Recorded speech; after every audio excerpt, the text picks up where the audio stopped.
Sì, le DMO saranno proprio gli strumenti che la Regione Veneto con questa delibera di giunta ha messo in campo in sinergia con Unioncamere Veneto, con le Camere di Commercio, in quanto anche noi abbiamo competenza sul turismo. Credo che questo sia un ulteriore segnale e azione per far sì che ci sia un'azione mirata con le regole chiare su chi deve fare cosa e come.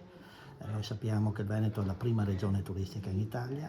Parlando di Treviso abbiamo un aumento dei flussi turistici importanti dal riconoscimento delle colline del Prosecco come patrimonio UNESCO. Abbiamo investito tanto come Camera di Commercio con la Carta di Gison, che proprio nei prossimi giorni avremo un evento qui, sempre con Mirabilia, dove la Carta di Gison diventerà una carta nazionale del turismo sostenibile.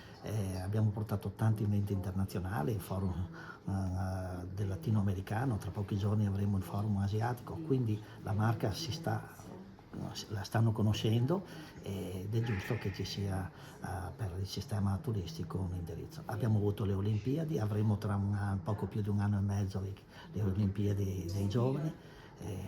Cosa ci manca? Niente, solo sapere bene cosa deve fare uno e cosa deve fare l'altro, non ci siano conflitti, ma ci sia un'azione nel territorio mirata, regione, sistema camerale e le DMO, che sono poi il braccio operativo dei finanziamenti che ci sono e che mettiamo in campo anche come sistema.